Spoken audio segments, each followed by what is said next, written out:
Oh, you probably expected a Starfield video, didn't you? I wouldn't blame you, given today's date. Now, I would have had a Starfield video out today, more than likely, but I made the unfortunate mistake of being born in Northern Ireland, and trying to get an early review code of the game here in the UK is more difficult than trying to cure the common cold. Just do not tell the raging haters on Twitter that I'm planning to make Starfield content. We do not need those idiots coming here. They are currently way too occupied being mad at the fact that you can't walk on gas. So, for today I'm going to be tackling a smaller run, of course inspired by Starfield, but more importantly, a run inspired by how I am planning for my first casual playthrough to go. To speedrun through childhood and puberty, we are born, traumatized multiple times at that at a birthday party, beat up and then gifted the school bully's jacket, and then I let Amada kneecap Officer Mac.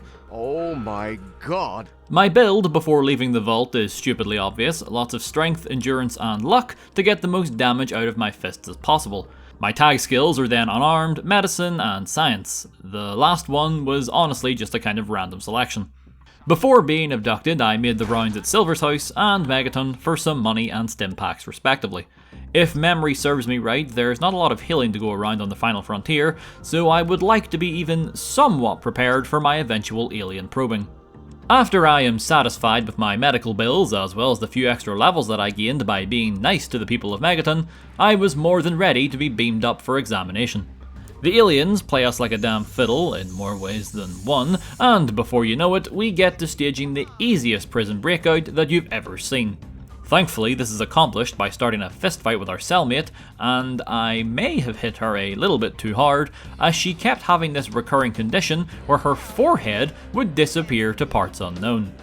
One good thing about Fallout 3's DLC, depending on how you look at it I suppose, is that you never have to worry about going in underleveled, as they are scaled to you according to your level. This means that even without the Iron Fist perk, something I'll be getting momentarily mind you, the majority of the aliens go down to just a handful of hooks to the face. We fight our way through some more and end up rescuing a little girl called Sally. For all intents and purposes, Sally here is basically a master key that crawls around the air ducts of the ship to let us access new areas. Yes, I too am confused why the aliens have not disintegrated her yet, seeing how she claims this is just one of many times she has managed to escape from her prison cell. We get what little belongings we have from the vault back, but honestly the best thing I find is this very killable Rivet City guard. Their combat armor helps out a lot in the next section, where I am very much against the idea of stealth, and instead opted to take the fight to the aliens. This is because I have a very one-track mind in scenarios like this. Or maybe it's because I've been replaying some of the old Halos lately, and the idea of just not committing war crimes on every alien I see, be them civilian or otherwise, is just outside of my realm of understanding. You may think killing the worker aliens is a bit much, but I would argue that there is always the possibility that one of them was present for my probing, and therefore I am simply returning the favour by ramming my fist up his ass. Their otherworldly weapons break down the armour pretty fast, so I may as well just be naked again. But I keep it on anyway for modesty's sake. Some of the ceiling turrets can be destroyed with the old one too, and then some of them just cannot. It was seemingly completely random which ones could be damaged, so I decided pretty quickly that I was just going to start rapidly jumping past them like a rabbit on crack. This leads me directly to the small cryo area to free the cowboy, the samurai, the character in the wrong DLC, and finally John Starfield himself. Given the context of this run and its inception, I find that it's only fitting that I wear the astronaut's outfit until the end of the DLC.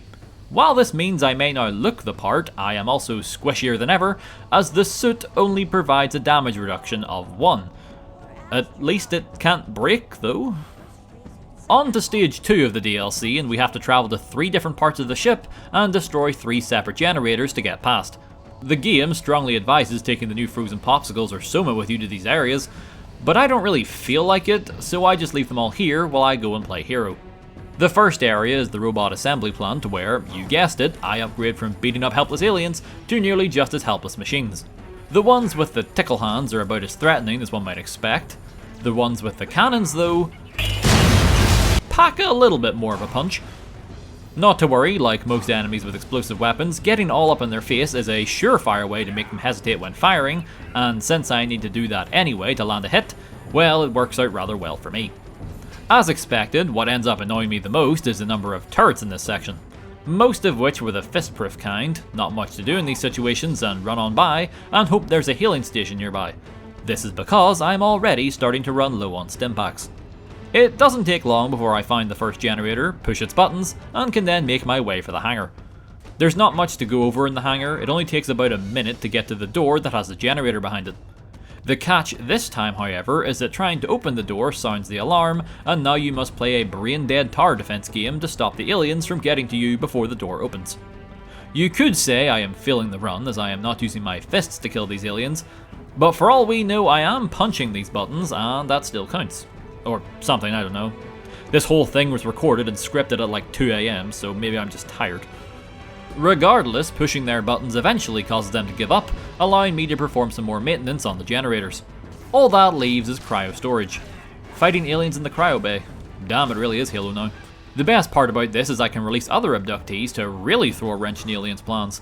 They may have advanced weaponry, but even they are not prepared for a zombie attack. Plus I can then beat up the ghoul for a bit of extra experience, so it's a win-win. I have enough foresight to not release the Super Mutant Masters, however. I am only like level 8 after all. Sure, they would wipe out all the aliens in no time, but they would probably use me as a toothpick afterwards, and I am not here for that if I'm honest. At least after this wave of aliens I can take out the final generator, for now, meaning it's time for the Spacewalk. It's a very simple walk around the outside of the ship, push a few buttons, and then return. It's nothing special, and it kinda just reminds me of the intro of KOTOR 2 if I'm honest. It does, however, give me the opportunity to dive out into space in hopes of making my way to Starfield properly. I just don't think my guy here is too fond of the idea for whatever reason. Clawing our way back to the ship, and of course the teleporter is down, so we need to take the long way to the captain's quarters.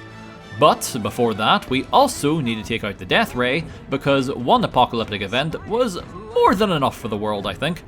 The most noteworthy addition of the final area that you have to trek through is the sudden appearance of these abominations.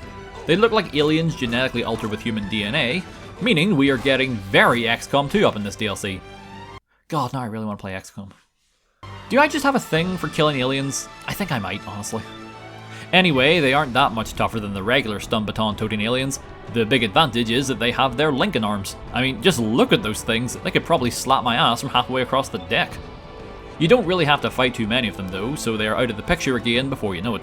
All this leads to, you guessed it, more generators to destroy. Simply because it's the only way to disable the death ray. It's quite easy, you just press this button 4 times to open up all 4 of them, activate them like you have before, and then bada bing, bada boom, the way to the bridge is open and it's time to take over the ship. I was expecting a much tougher fight from the captain if I'm honest, but he only seems to have as much health as the rest of them. Now, to be fair, I have leveled up enough through this DLC that I've taken the 3 ranks of the Iron Fist perk for more damage, so that may have something to do with it, as I don't think the enemies scale throughout the DLC and are instead scaled to your level when you begin. Once I have secured the bridge, the rest of the gang remember that this is supposed to be a team effort and decide to show up to lend their assistance in the upcoming UFO battle. Kind of. They don't do anything in terms of fighting the opposing flying saucer, rather they offer some assistance in fending off the final handful of aliens that are running straight to their doom. The space battle is incredibly straightforward. Push the far right button to transfer all power to the gun, because I guess there was just a second death ray we didn't need to worry about, and once the power is transferred, press the big button and fire. Then, while the gun is recharging, switch power back to the shields with the leftmost button. You do this, and you can never lose, and won't even have to worry about everyone getting ragdolled either. Or you know what, maybe do keep the shields off, it is very funny to see your meat shields faceplant the floor. With that, the ship is destroyed, the run is won, and I have nothing left to do but wait. Or, since you have finished your obligations to the run, you can head on back down to Earth, grab the alien blaster, and then show the citizens of Megaton something that is completely out of this world. Nothing like saving them from atomic fire, only to destroy them with otherworldly weapons. The next few weeks' videos have been recorded in advance, so other than maybe a review, don't expect actual Starfield content till maybe October. I want to play the game for myself before diving headfirst into making runs for it. Regardless, that's going to be in this challenge video. If you enjoyed what you saw, consider giving the video a like, and you're interested in more challenges in the future, feel free to subscribe. Try to have one of these videos every week. My name is Nerbit, say everyone, I'll see y'all in the next video.